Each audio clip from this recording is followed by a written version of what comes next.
Hello বন্ধুরা, good afternoon. সবাই কেমন আছো? আশা করি সবাই ভালো আছো, আমিও ভালো আছি। তো আজকে নতুন একটা ভিডিও নিয়ে চলে এসেছি, রান্নার ভিডিও। তো তোমরা দেখতে থাকো আজকে কি রান্না করছি। আজকে রান্না করব পোলাও। তো কিভাবে পোলাও রান্না করি তোমরা দেখতে থাকো। এখানে দেখো হলুদ, ঘি, আদা, লবণ সব মাখিয়ে আধা ঘন্টা রেখে দেবো। ভালো করে সুন্দর করে মাখানো হচ্ছে। এটা কিন্তু গোবিন্দভোগের চাল নিয়েছি। গোবিন্দভোগের চালটা নিয়ে ভালো করে ধুয়ে ঝুরঝুরি করে শুকিয়ে নিয়েছি। নিয়ে তারপরে সব কিছু দিয়ে মাখিয়ে রাখবো আধা ঘন্টার জন্যে। এতে কিন্তু শুধু একটু আদা বাটা দিয়েছি আর ঘি, সেটা তোমাদের আগেই বললাম। তার সাথে হলুদ লবণ আছে। সবটা দিয়ে একসাথে মাখিয়ে রাখা হবে, সুন্দর করে অনেকক্ষণ ধরে মাখাতে হবে।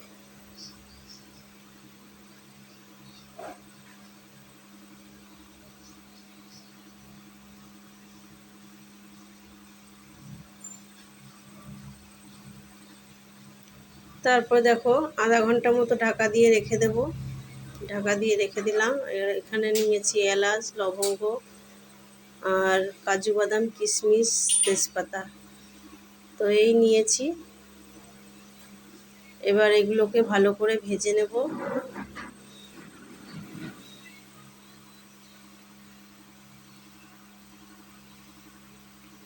এবার কড়াই বসিয়ে দেব গ্যাসে।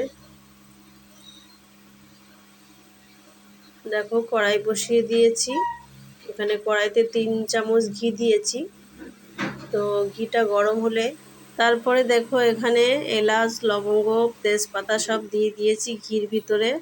দিয়ে সবগুলো দিয়ে ভাজা করে নেব। আর এর সাথে কাজু বাদাম, কিশমিশ সব একসাথে হালকা একটু ভেজে নেব।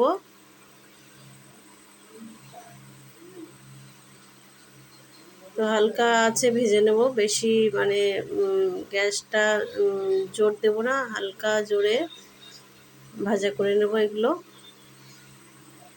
দেখো এগুলো ভাজা ভাজা হয়ে গেছে। এবার আমি দিয়ে দেব সেই চালটা ঢেকেছিলাম, ওইটা আবার এখন চালটা দিয়ে দিচ্ছি। চালটা দিয়েও আমি ভালো করে আর একটু ভেজে নেব নাড়াচাড়া করে। আমি কিন্তু হালকা আছে ভাজবো, বেশি জোর দেব না। গ্যাসের জোরটা মানে ধিমে রাখবো।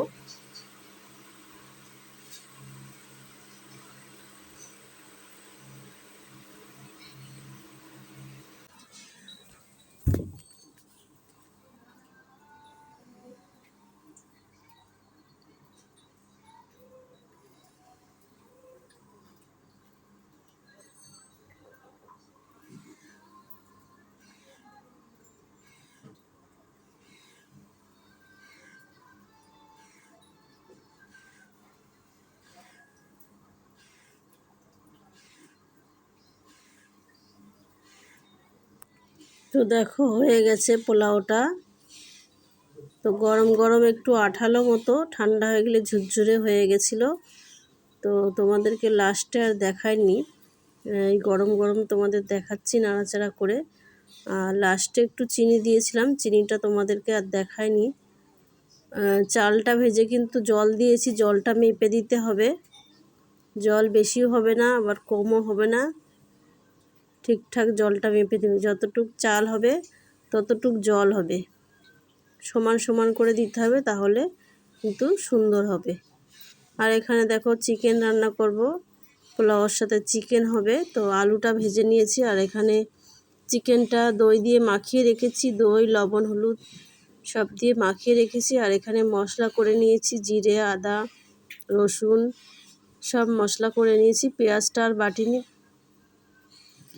পেঁয়াজটা আমি ভেজে নেব।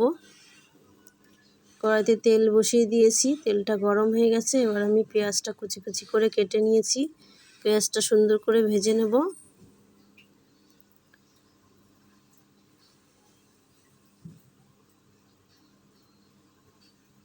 তো হালকা ভাজবো, বেশি মানে কড়া করে ভাজবো না আমি পেঁয়াজটা। আর আমি শুকনো লঙ্কা কিন্তু বেটে দিয়েছি, এখানে কোনো গুঁড়ো লঙ্কা দেব না, এখানে আস্ত লঙ্কা আমি মিক্সচারে বেটে নিয়েছি, সব একসাথে বেটে নিয়েছি। আর পেঁয়াজটা দেখো, পেঁয়াজের মধ্যে আমি একটু হলুদ আর লবণ দিয়েছি।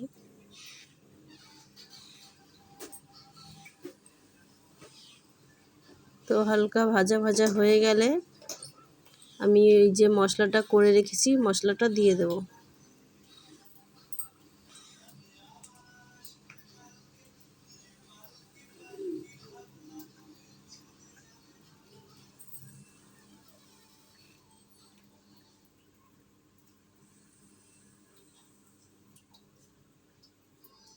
তো দেখো এবার আমি মশলাটা দিয়ে দিয়েছি, মশলাটা দিয়ে এবার ভালো করে মশলাটা কষিয়ে নেব।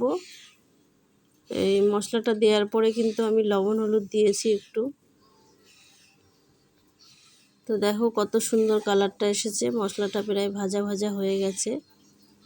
এবার আমি মাংসটা দিয়ে দেব।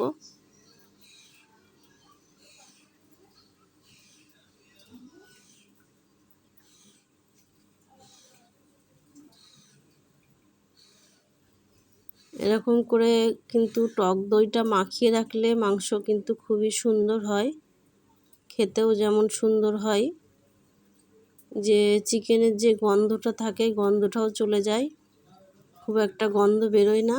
যার জন্যে আমি দই মাখিয়ে রেখেছি, দইটা মাখিয়েও আধ ঘন্টা রেখেছিলাম। টক দই মাখিয়েছি আর দিয়েছি হলুদ লবণ সব একসাথে দিয়ে মাখিয়ে রেখেছিলাম আধা ঘন্টা মতো।